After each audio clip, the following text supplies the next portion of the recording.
Good afternoon, everybody, and welcome back to Procrastinator's Pit Stop. I am sitting here today with Jennifer Hendricks-Fogg. Jennifer is an author, nonprofit founder, and coach who leverages her Survive, Recover, Thrive framework, which was developed from her journey as a cancer mom and special needs parent, to help families navigate crises, reclaim their lives, and thrive despite overwhelming challenges. Jennifer, welcome to the show. Thank you so much for having me. Thank you so much for being here. It's such an amazing backstory and a lot of interesting ground to cover. Yeah. But before we dive into it, we do like to have an icebreaker on the show. And the question for you today is, which cartoon character do you resonate with the most and why? I love this question. So I couldn't pick one. So I'm going to go with two. I resonate with Winnie the Pooh and Betty Boop. Oh, Winnie the Pooh for sure.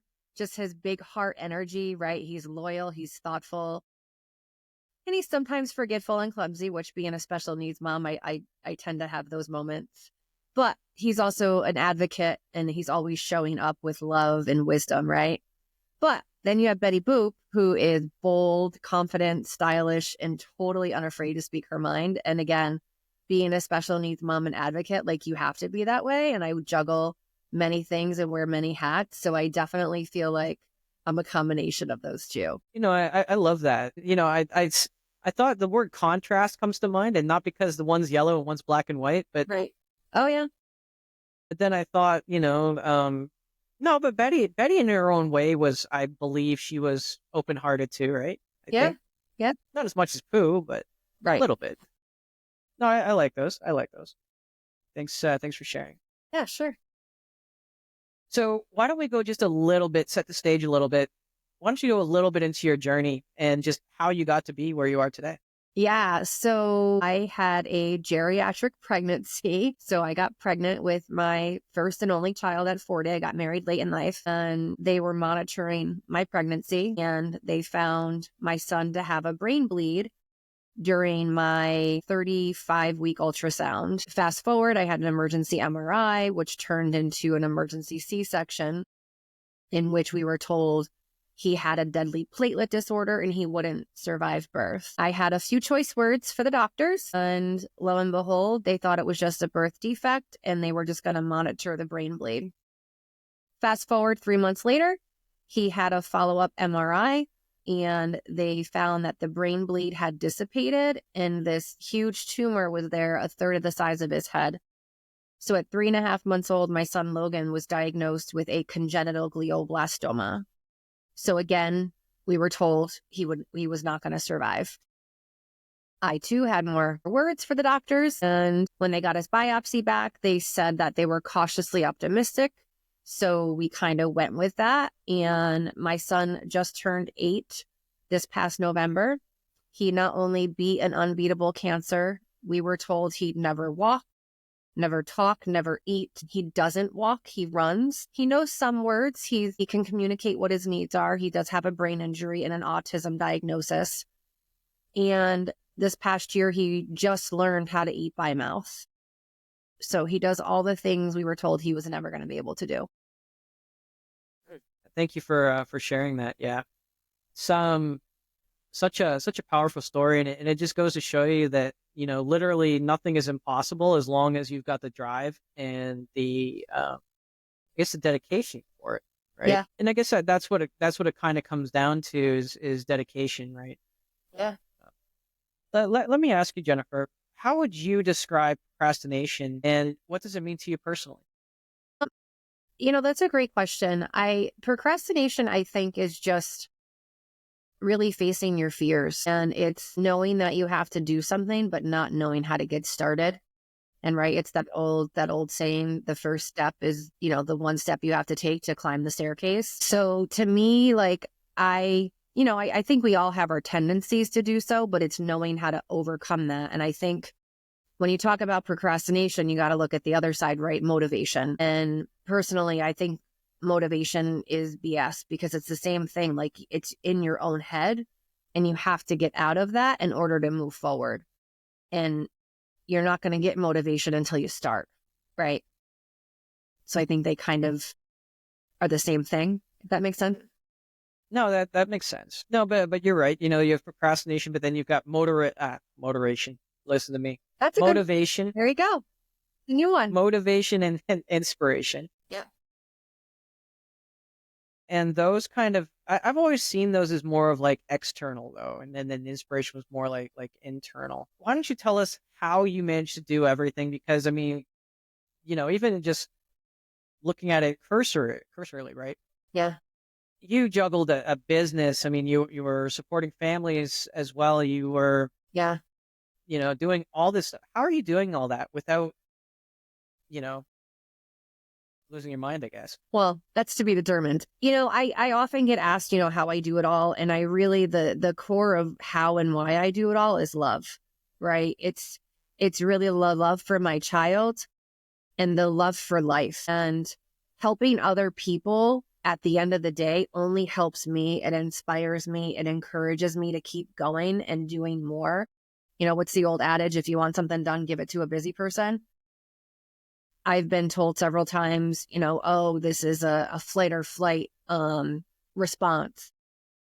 8 years later, I'm happy to say that no, that is not the case. It's just who I am. And again, in helping other people, it just helps me. And I really enjoy it. Like, I love everything I do. I have a full-time career that I've had for 13 years. I started the Logan Strong Foundation a year after my son's diagnosis. I wrote a book 3 years ago about our first 5 years through our journey. And then last year, I decided to become a certified special needs life quality coach. So everything that I do, all of my careers, all of the things that I do tie together. I work for Aflac full time. So that's like, I sell cancer plans for a living. So everything that I do really ties together. And again, just helping others really just helps me. I like what you said there. Doing it out of love or doing it out of a place of positivity versus doing it out of a place of fear, because, we can, and there is, if you're operating based on fear all the time, they have a word for that, adrenal fatigue, right? But when you're doing it out of love, I mean, you don't really ever feel tired. And, people don't really connect the dots on this a lot. So I love how you brought that up, because, if we love what we're doing, if we're passionate about what we're doing, there is no limit to the energy. If we're afraid and fearful, we're tapping into, adrenaline, we're tapping into cortisol, we're tapping into all these things that are short-lived and detrimental to the body to keep them around too long. But that same person like you, if you can do everything and you can be passionate about it all day, you don't often feel tired, right? No, and I get up rather early. I'm pretty good. And actually, you turned your whole story into a framework, right? That's I where the did. survive, recover, and thrive Yeah. came from.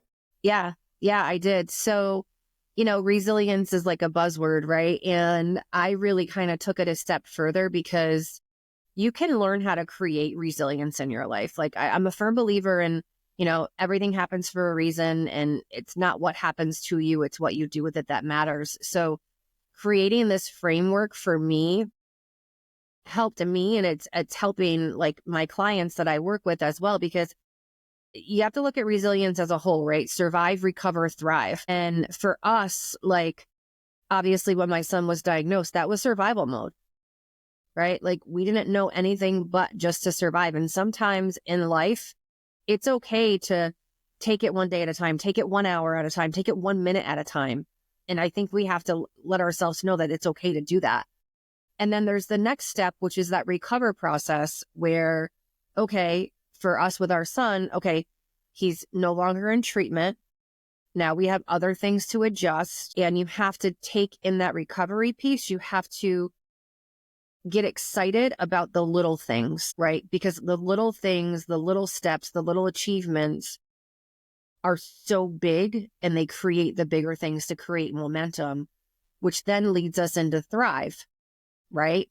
So because of my experience with my son, because he beat an unbeatable cancer, I'm able to be stronger and more resilient, and I'm thriving, where I'm helping other families through the Logan Strong Foundation. I'm helping other moms and caregivers and businesses really adapt to supporting caregivers like myself. and coaching those parents. In addition to my Aflac business, writing a book, I'm working on another book series. So it's like everything I do ties together, but it's important to know when we're looking at that framework that you could be surviving at work, right? But you're thriving in your marriage, right? So you're not necessarily in each section at the same time. If you are, that's great. Like if you're thriving in everything, that's amazing. But it's important to recognize where you're at and give yourself grace to go through those steps. No, I love how you said that too, where, we're not necessarily in the same spot everywhere. Because, I mean, you're absolutely right. I mean, we tend to paint that with the same brush, right? We tend to say, okay, well, if I'm not thriving in my business, then, my personal life must be a mess. Or if I'm not thriving in my personal life, my business must be a mess, right? Mm-hmm. But that doesn't necessarily always have to be the case. And we really need to evaluate how that sort of happens. Yeah. Just moving back to that book, Tiny Miracles, and I can literally hear and see people's eyes rolling back in their heads right now because they know the question is coming and it being a dead horse, but I ask it to everybody who's written a book. They say that writing a book is 98% procrastination and 2% actually doing it. How true is that for you? Not very much. Well, it's true in the fact that I knew like I always wanted to write a book. I just never knew what it needed to be about. But then when I made the decision to write the book about our journey, I was on point. Like I hired an editor. I literally had 2 whiteboards in my office with each chapter, the title of the chapter, what the word count needed to be, and what the deadline was. So like once I figured out that I wanted to do it, I stuck to that, and having it in front of me 24/7 really helped me accomplish that. But prior to that, yes, I will agree with that statement. And what do you suppose was the most difficult part of that journey in writing the book? Was it getting the idea? Was it getting it edited? Was it putting it out? The hardest part of writing the book was reliving, and I'm getting choked up thinking about it, the chapter that I had to write of his diagnosis day. So that was the last chapter I wrote. And I think it's like chapter 4 or 5 in the book. But it was the last chapter I wrote because it was so hard for me to relive that. And I actually had to draw in from my community because, again, fight or flight mode, right? Like his diagnosis day, I remember exactly how the doctor told us, what he said, everything about it. But after that, it's all a blur. So I had to draw in from my community, from my family, from my friends, like, hey, what do you guys remember about that day? Because this is all I remember. So that was the hardest part about writing the book, was reliving that actual day he was diagnosed. Why did you choose a book as your medium, given all the other choices? For me, it's therapy, right? Writing is therapy. It's very therapeutic. I journaled through his entire journey. I still do. I journal every day.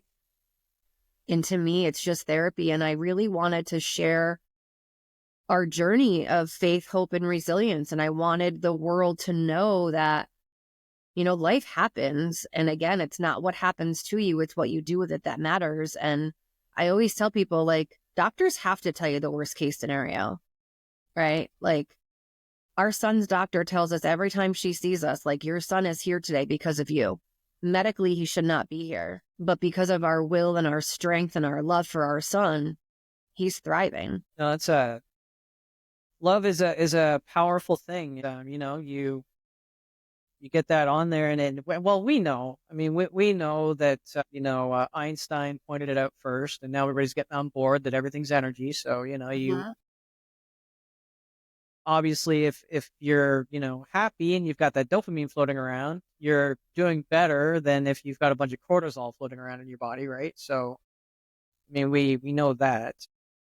When did you know on your journey? When did you know that you wanted to be like a coach to other families and you wanted to make this your calling, your path? Actually, just in the past year. So I mentioned my son just learned how to eat. So he stopped taking food by mouth after his second brain surgery at 6 months old. And we learned just a couple of years ago that developmentally, you learn how to eat the first 2 years of your life. And he never had that opportunity because he was throwing up from chemo the first 2 years of his life. Like, I wouldn't want food near my mouth either. So the irony of our journey is I work for Aflac. I sell cancer insurance for a living. I had the cancer plan on my son when he was diagnosed. Aflac also sponsors their own children's cancer hospital in Atlanta, Georgia, that wrote my son's treatment plan that we were able to administer in upstate New York. So fast forward, we drove down to Atlanta 2 years ago to meet the doctor, to meet the medical team, to tour the facility. And as we were there, we were tube feeding our son. So he's been tube fed since he was 6 months old. And it's called a Mickey button. So it's just a tube that goes right into his belly, and it's like liquid and it just goes in. So as we're talking to the doctor, she had asked us, about feeding therapy and such. And I was like, yeah, we've been trying. So for the longest time, if you put food in front of him, he would make himself throw up. Like, he just had a physical, oral, visual version. So she had mentioned a feeding therapy program that they had down in Atlanta. So I learned more about it. I immediately applied. He got medically accepted, but then there was insurance issues, so I had to fight that. But that ended up going through. So last year, in January 1st, 2024, we relocated to Atlanta for 3 months for our son to go through this feeding therapy program. And while we were there, I only focused on that. I didn't have to worry about my Aflac career. I didn't have to worry about the foundation. Everything was handled so I could focus on my son and what we were doing there. During that time is when I really realized that I'm special, and I don't mean, that in a conceited type of way, but like, I know that I can get my stuff done and handle my stuff. So why not help other parents that may be in the same boat as me, that maybe are struggling or can't find time for themselves, or, are having issues with their child? Like, I can help because I've done this for 8 years and I've been very successful at it. So while I was down there, I found a program based out of California where I took a certification course, and I got certified over the summer last year, and I haven't looked back. Thanks for sharing that. It definitely is an area that needs more support. Yes. I mean, just around the world, because my nephew has autism. My brother's got Asperger's. I scored a 38, whatever the hell that means. But there's not a lot of support. I don't know if it's because there's just not a lot of. Is it that there's not a lot of resources, or is it that the stigma is preventing people from? I think there's a lot of resources out there that people don't know how to find. And I think, 20, 30 years ago, it wasn't quite as prevalent, right? It's not talked about as much where it is now. And I think it's important. And again, I think it ties into my framework. You're trying to survive with your child while thriving your career, right? And it all kind of goes together. But I think what a lot of caregivers are missing is that self-care piece. And that's kind of like my jam. Like, that's what I'm all about. Like I mentioned earlier, like, I get up at 4 a.m. every day. I'm up at 4 a.m. I've got a strict morning routine. I journal, I meditate, I read, I go to the gym. And then when I'm home by 6, my husband and my son are up, and who knows what's going to happen. But at least I've took that time for myself first to start my day on the right foot, knowing that once my husband and my son are up, I don't know what's going to happen. And my one piece of advice that I give all caregivers is always take a shower and get ready every morning, because you never know when you're going to get that phone call that you're going to have to pick up your child or go to the ER or run an errand or whatever the case may be. So I always say, like, get up and get ready, so that way you are ready. God forbid something happens. No, I love that you mentioned the self-care bit. I know that, that there's probably going to be a little bit of pushback on this. Inevitably, there always is, because there are other buzzwords besides resilience that are floating out around there. Narcissist, selfish, all sorts of these other buzzwords are going out there. How do you approach someone who says that, I'd love to do that, but I have to make, my son a priority. I have to make my daughter a priority. I have to make, I don't know, maybe my sister a priority Yeah. if you're the primary caregiver in that situation. Yeah. So how do you approach that? Well, first thing I say is self-care is not selfish, right? And the best example I can give is when you're on an airplane, right? They drop the oxygen mask. You're told to put your oxygen mask on first before you can help others. And if you're not taking care of yourself, then how can you adequately take care of that person, right? That other human being that you're responsible for. And I know I'm making it sound easier than it is. And I get that. But again, that's why I get up 2 hours early, right? Like you have to want it. You have to want to take care of yourself. You have to want that mental capacity, that physical ability, right? Even if it's just getting up 5 minutes earlier to enjoy a cup of coffee in peace, that's self-care, right? I'm a huge advocate for journaling, for gratitude statements. The more grateful you are in life, the more good things are going to happen to you, right? You have to want it. Well, and then you get into these arguments. I love that example. I mean, I've used the same example. Always buckle up your kid's seatbelt first or whatever. My own daughter pointed that out to me one day. She's because we were in an Uber for that day, and I was making sure she got her seatbelt on before I put mine on, and she's like, "See, you don't always take care of yourself first. You're supposed to do that yours first, and then mine." And then we have the argument. I used the oxygen mask argument, right? Yeah. And then what was it? The other person said, "You have the audacity to sit there and compare him wanting to play video games with riding an airplane and dropping an oxygen mask."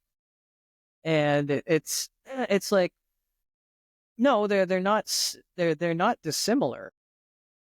Physically, they're dissimilar, right? But I mean, at their core, they're not dissimilar because again, if that's what you need to feel like a human, isn't it better you're a human rather than, I don't know, somebody who's frustrated and Right. scratching and desperate? Yeah. Yeah.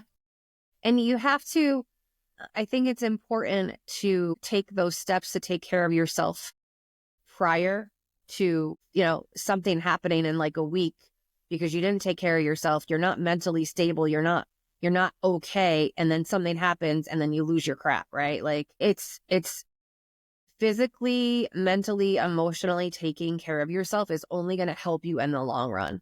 And again, it could be as simple as a 5-minute quiet time coffee in the morning before the whole house wakes up. It could be, calling in a babysitter because you just need to go for a walk or you just need to get out of the house, right? It could be tag teaming your spouse. Like, hey, I need 5 minutes. I just got to go breathe, right? There's always options. They may not be easy, but there's always options and opportunities to take care of yourself. I like that. There's always time for that for sure. Especially in today's world where we say we don't have time, and I don't do this anymore. But I used to be a pretty big doom scroller, and Yeah. there went like an hour, 2 hours easy. Gosh. I just heard something about that people that scroll, and I get caught in this too, it's taking them outside of what's happening in their own life because something's missing. So they're scrolling to find something to replace what's missing in their day or their life or their whatever's happening, right? And I was like, that's interesting. Well, people don't tend to think about it the same way, but I mean, social media is exactly the same as any other self-medication thing. Yeah. Drugs, food, Yeah. sex, Yeah. sleep, Yeah. Totally true. and we don't really notice it or look at it like that. But I mean, it really is. Yeah. And that's why I don't do social media. I mean, I'm on LinkedIn, but like I won't do Facebook or Instagram anymore just because, they just, You get caught up. you get caught up. And also there's no real method of moderation. Sure. So, I mean, and they're designed to keep you on there as long as possible. Of course. I mean, that's the thing, right? Of course. But just going back to the topic at hand, what would you say is the biggest misconception for family members who are dealing with a special needs child? I think one of the biggest misconceptions is that we don't have time. And I say that because we want to be included. We want to be asked. Like, even when my son was going through treatment, like, even though I probably wouldn't, or I wasn't available or wasn't able to, I still wanted to be asked to go out on a girls' night, right? To go grab a cup of coffee, to go get lunch. I think, in addition to that, I think when someone goes through a crisis, we're so quick to be like, hey, Chris, I'm here for you. Let me know if you need anything. Well, that's great. Well, Chris is currently fighting for his life or going through whatever he's going through. Like, how's he going to know what he needs? And my piece of advice to that is similarly to wanting to be asked to go to lunch is, hey, you know what? Why don't you just send Chris dinner? Or say, hey, Chris, I'm coming over to watch the kids tonight so you can go out on a date. Or, you know what? I'm coming to do your dishes. Or I'm sending over groceries. Rather than asking them what they need or, hey, I'm here if you need anything, proactively do something. Because that's one less thing that you're going to take off of that person that's currently in a crisis or going through whatever they're going through, right? Because let's be honest, like, decision fatigue is real, especially when you're going through something traumatic. Having someone alleviate something simple as coming over to do your dishes or knowing that you need a self-care night, like, hey, I'm coming to watch the kids, go out on a date, or hey, I'll come watch the kids, go to the gym, whatever it is you want to do. I think that's huge.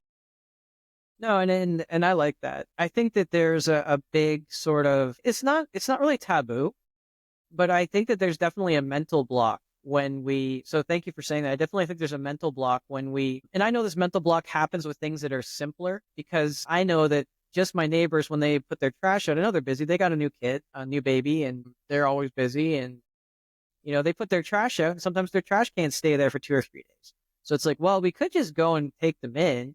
But then Yeah. it's like, no, if I do that, then they're going to be like, why'd you touch my trash cans? So there's like this unbased fear that we have, right? Yeah. I mean, you could, and in that situation, you could knock on their door and be like, hey, you know what? I noticed that you're busy with the kids. I see your garbage cans out. If I see them out, do you mind if I just bring them back for you? And that's just a conversation like, hey, I want to help. I know you're busy, rather than, I don't know how it is with the weather and where you are, but like sometimes the wind can take those garbage cans down the block, Yeah, we're sitting with today we had another wind warning. It was 50-mile-an-hour gusts or something. Yeah. Yeah, exactly. So it happens. Yeah. And then I also know, and again, I've been guilty of this too. Sometimes we're afraid to include those families with special needs children and it's not necessarily because, that there's a fear there of, or like wanting to disinclude, but I don't know. It's almost like we make them out to be maybe more fragile than they are, or maybe I don't know. But Yeah. your advice would be to just invite them out and Let let them that decide. person decide for themselves. It's not for you to decide whether or not that child or that family has the capacity to do something. It's up for them. Like, just knowing, because I'll be honest, 9 times out of 10, like, we probably would say no, depending on the situation. Like, our son is a runner. He's a 2-man show. Like, if my husband's away for the weekend and I get invited somewhere, I'm either not going or I need to call a friend, or I have a girlfriend that actually, her son helps me a lot. He's 16. So like, if I don't have an extra set of hands, then I'm probably not going. But just the simple thought of, hey, I want to invite you. I want to include you. Like, who doesn't want to be? Who doesn't want to be invited? It's like kind of, being the last kid picked for kickball, or being in 3rd grade and everybody in your class gets invited to Sally's birthday party, but not you. Like, just invite me. Like, let me decide whether or not I have the capacity mentally, physically, whatever the case may be. And here's the No, thing. at the end of the day, it's also very good. Like, we try to do as much as we can with our son because creating that sense of normalcy for him is only good for his development. In addition, it's helping teach other people in the world how to respond and react to people with special needs. So it's a win-win. No, I get what you're saying there. I understand because there can also be on the other side of that too, right? And it's the same reason that some, well, now I can't use the argument with babies that much because people take screaming babies everywhere. But I do know that there have been some instances of some parents. I had a friend she's got, yeah, no, she's got 3 kids, and two of them are on the spectrum. One of them is much more active than the other, but she did come over to our house before we left the country, because we were leaving the country. But before that, she never went out because she was afraid of how people would perceive her children's behavior as well in public, right? Yeah. So what do you say to those people? That's a great question. I mean, I think it's really going to be based on their comfortability. Like, our son didn't start walking until he was 4. He was never supposed to walk. So here we are, pushing this toddler around in a stroller. And it's like, well, I can't do certain things because I have a stroller. My kid's not walking and he should be walking. Right. And I actually just had this conversation this morning with one of my clients where similarly, like, she didn't realize the depth of her child's disability perceptually versus her being like, well, this is just my kid. Like, he's, this is how they are. Like, they're just a kid. They like this. They like to play. They like to do that. This and that, rather than perceptually, well, your child can't do this, that, and the other thing. And I know I'm being a little vague because I'm protecting my client, but let them. At the end of the day, if you know that you're doing right by your child and your child is thriving in their own world, who cares? You know what's best for your child. You live with your child every day. It doesn't matter what other people think, say, or do. It's you at the end of the day putting your head on that pillow and knowing you did the right thing for your child and your family, period. No, thank you for sharing and saying that. For sure. And we're just going to make a broad generalization here. Of course, there's always, specific circumstances and things. But from everything that I've heard just now, to anybody who's maybe a little bit hesitant to interact with family members or other children, adults, or any other way of people on the spectrum, the general rule of thumb is that just do it because it's only going to be beneficial to all sides, even if it may be uncomfortable. Agreed. Yeah. Just ask. A good friend of mine, her son has Down syndrome, and she was out somewhere one day and someone kind of looked at her son funny, and she said to them, "It's okay. You can ask." Like, we would rather have you ask and start a conversation and a dialogue rather than look at us sideways and make your own assumptions. Like, my son has long hair. See? My son has beautiful long hair. He gets called a girl all the time. I know he's beautiful. But I tell people, no, he's a boy. I refuse to cut his hair because it's his trophy for beating cancer when he was 2. He had no hair the first few years of his life. That's his trophy for beating cancer. And then that sparks the conversation, right? Just ask. I do it all the time. I met somebody the other day that their child was bald, and I obviously assumed cancer, right? Because that's my world. That's my history. And I said to them, and I go, "Oh, and your child is, oh, they have alopecia. Oh, okay, tell me more," right? Like, just ask. I love talking about my journey. I love sharing my son's journey. It's the only way we're going to educate each other. Just ask. No, you make a very good point. Just ask. I just think that it's a very weird society we live in, right? I mean, on the one hand, we want to know everything almost to the point of voyeurism, right? Right. About everyone's life. And yet, but we'll only do that through the safety of some online mechanism. We won't do that in person. Mm-hmm. Yeah. Kind of that kind of a double standard, right? What would be one of your go-to maybe tips or tricks or hacks for somebody that is maybe they're a single needs parent, or maybe they're not, maybe they're helping somebody with single needs, Yeah. how they can either help that other person carve out time or carve out time for themselves? Because I mean, priorities, right? I mean, Yeah. there's a lot of guilt in that. Well, and that's the thing, like we make time for what's important, right? So if I'm suggesting to you, like, hey, try getting up 5 minutes earlier, and you're like, I just can't do it. Well, then that's obviously not a priority for you.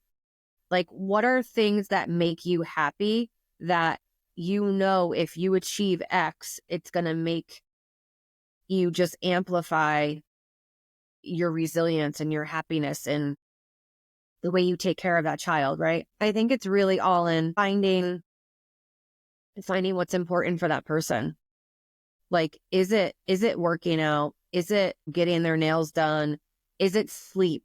Right? Like self-care could be sleep. Find out like what's important and then just support them. And if they can't figure it out, talk through it. Or like I said before, say, hey, get dressed. I'm taking you to dinner. Something. It's just, like I said before, decision fatigue is real with special needs parents. Like I get asked all the time for certain things and I'm just like, figure it out. I don't care. Doesn't matter. Like steak or chicken. I don't care. Figure it out. Whatever. Like I have to save my decisions for the big stuff. So if you tell me to get dressed in a pink blazer and sneakers today, great, let's go. It's one last decision I have to make. I like that.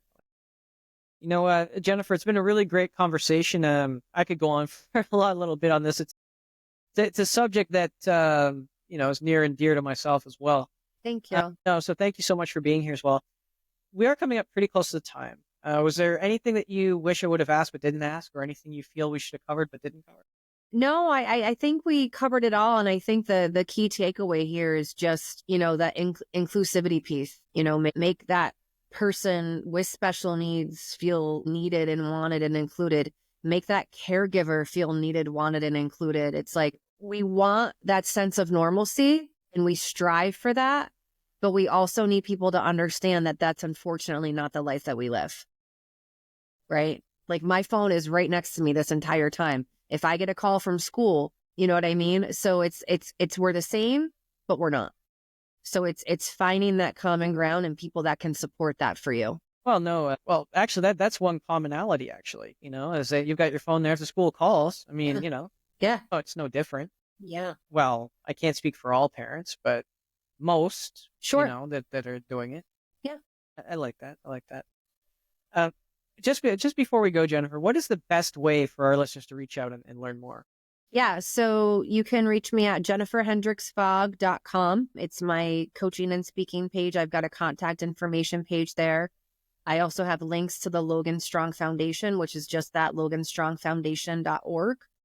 And then I also share Logan's journey on loganstrong.org. And I'm also on Facebook, Instagram, and LinkedIn. Excellent. And to all our listeners, don't worry about grabbing a pen and paper. We are going to have those in the show notes for you, so it'll be easy to find. Once again, Jennifer, thank you so much for being on the show. And to all our listeners, thank you for tuning in once again. And just remember, if you can't find that motivation or inspiration for yourself today, maybe just go out and try to be that motivation and inspiration for someone else. And we'll see you again next time.